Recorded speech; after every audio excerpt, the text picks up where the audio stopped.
Boy, what a day. Beautiful day. I don't know what the temperature is, but it's above freezing, so you can see the snow's been melting. It's melted off on my ramp pretty well, and the driveway's still pretty covered, but I've been busy today. I have to heat the house, and I got to keep wood, so I had two choices: to go to the Amish mill and get a load of wood, but I got to thinking that's probably what everybody was doing over the Christmas holiday on their free time, so I doubt that they would have had any wood. So I cut a big dead ash tree down and filled up the back of my truck with some nice, and that stuff burns really, really well, so that'll heat the house for a long time. And then I'll worry about running to the Amish mill some other day and picking up some wood. I'm done with the work for today, though. Lights out. Shut the garage and head in the house. So after a hard day's work, this is the king's chair. That's a sheep skin on there, in case you're wondering, and it's pretty cozy when the weather's cold. It keeps my buns warm. Anyway, I thought I'd sit and chat for a while. When I'm working, I'm always thinking, and things are going through my head. And of course, I often think about motorcycling. And I was thinking back of, all my days of riding, all the clowns that I came in contact with. I call them clowns, call them hot dogs, whatever, show-offs. There was, it doesn't matter what pack you're riding with, there was always somebody. Maybe even a couple sometimes. But these were the guys that were always, revving up their engines every intersection, pulling wheelies, speeding in front of the group, and cutting in between people. Those were the clowns. When I was a member of Rolling Thunder, we always rode to Washington, D.C. annually for the big Rolling Thunder event there, where they honored the veterans. And we just, would tour around and look at all the monuments and everything. And it was always a pretty good time. We stayed in a fancy hotel. Everybody got a room, and you could split a room with somebody if you wanted to cut corners, save a few bucks. And we did that too. But anyway, there was one cat that rode with us that was a real clown. Fred was a real goofball. And, his riding skills weren't entirely honed. I don't know how long he had been riding or what his experience was. It didn't seem like, some people couldn't be riding all their life and they just don't get it. They're just clumsy. That's just the way they are. That's just the way they're wired. Whereas other people just, really have some skill with riding. I've always considered myself a very conservative rider. Back in my younger days when I rode dirt bikes, I did quite a few, tricks that I wouldn't pull today. I was pretty good at doing wheelies, going over jumps and things like that.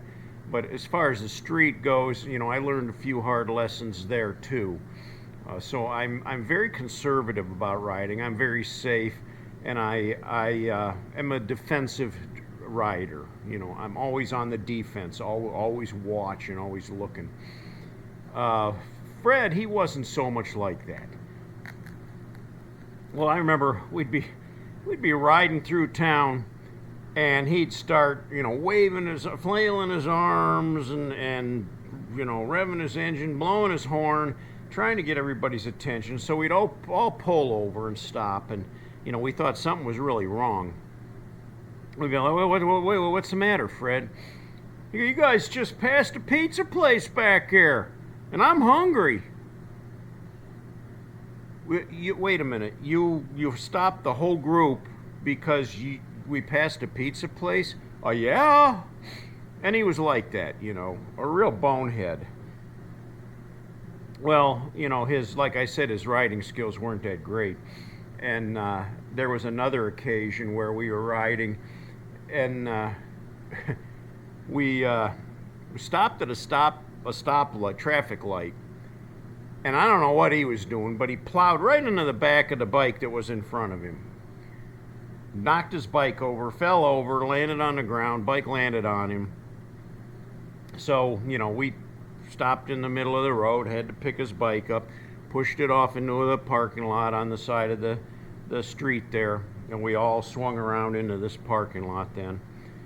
He was okay. He just got skinned up a little bit and shook up. And I mean, his bike took the brunt of the damage. The other bike didn't have any damage to speak of at all. I don't know how that happened, but Fred's front fender was all jacked up. So we were cranking on his fender, trying to get it away from the tire and stuff so that he could continue riding with us. But, if it wasn't for his foolishness and his goofing around, that wouldn't have never happened. And I guess that's my point. When you ride like a clown, things are going to happen eventually. And so I'm, I tend to try to stay away from those kind of people. Although, when you're riding with groups, say I decide to go on a poker run, you never know who you're going to get stuck riding around. And next thing you know, here he comes, Mr. Clown, playing games, and then something happens. So anyway, yeah, like I said, I'm a little more cautious. I'm not one that likes the twisties either. Back in the day, that was fine. I used to really crank into them. But now that I'm 68 years old, I slowed down quite a bit because, I've had a few serious situations. I mean, I remember out in Sturgis, I was cranking down through Spearfish Canyon, and I came around one tight curve. I was leaning into it, and I hit a pothole in the road. And that threw me over right on the center line. I mean, there was oncoming traffic. It scared the whiz out of me. I thought I was going head on into oncoming traffic, which would have knocked other motorcycles out and who knows what. But I was able to pull out of it and regain control. And boy, after that, I slowed it down quite a bit while I was out there that year. But I've had other experiences too, where leaning into corners, and I started doing like the power slide thing, and was like, like they say, scraping the running boards. Nah, I'm not into that no more. I like to get where I'm going safely, comfortably, and have fun doing it. But I don't need the adrenaline type fun. You know what I'm saying? And I don't want to abuse my bike either. So, not you won't see me doing burnouts in the middle of the street or trying to yank the front wheel up or anything like that either. Not on my old bike. Now, a lot of people have been asking me about what I'm going to do this upcoming summer. And it's a little ways off. I mean, it's just coming up on the end of December right now. So we still got January, February, March, April, May to get through before it really gets into riding weather. A lot of people have been asking me, are you planning any trips next summer? And I would like to take a trip next summer. I really would. And I probably will. I'm not quite sure what direction I'm going to go. I'm thinking about going south. Yeah. I don't think I'm going to go to Sturgis this year. Been there, done that quite a few times. So I think I'm going to skip that rally in August. But I might try something a little different. Anyway, yes, I am going to take a trip this summer, but I haven't planned it yet, and I'm not quite sure which direction I'm going to go. When I do, I'll probably let you know. Maybe somebody wants to ride with me. I don't care. I plan on probably taking a tent and a sleeping bag with me, because I'm not big at staying in hotels.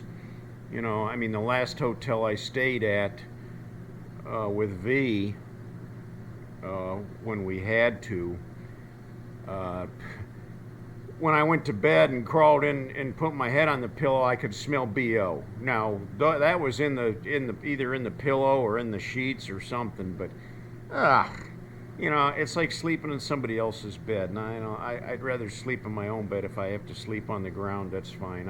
I got a Thermarest mattress. If that doesn't work, I'll buy a new one that's more comfortable. But yeah, I plan on tent sleeping. Plus, it's cheaper. I mean, you go to a state park and camp for, you know, probably 10, 12 bucks a night compared to 250, 300 bucks a night, right? So there's a big savings there too. And, you know, I'm not about blowing money just to stay in a hotel. Now, what I will do if you know, depending on how long I'm out, yeah, I'll grab a hotel one night just so I can get a shower and a shave and clean up a little bit. But, you know, on a regular ride night, it's probably going to be a campground, you know, where I'm just going to spend the night. So, yeah, you can think about that for a while. And, yeah, I'll work something out. I'm looking forward to it, actually, because it's been a while since I've been able to do that.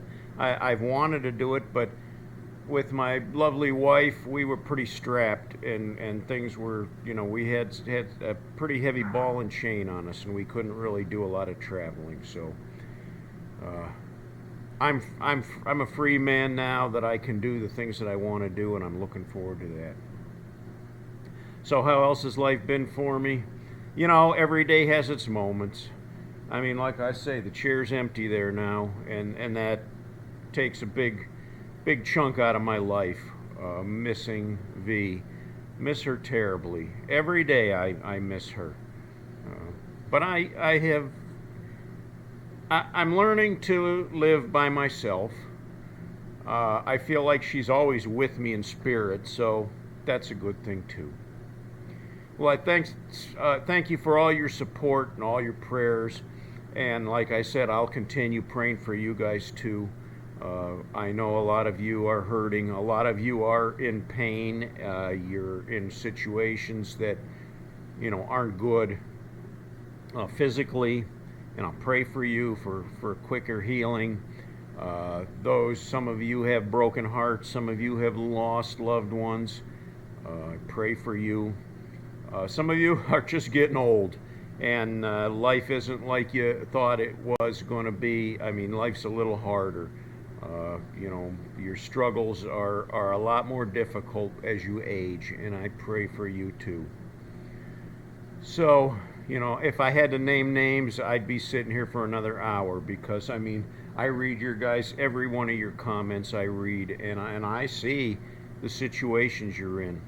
Some of you far worse than me, but just know that you're in my prayers. Well, thanks for watching. If you liked the video, give me a thumbs up. If you haven't yet, please subscribe. I'd love to have you along for the rest of this ride. Until next time, cats, ride hard and die free.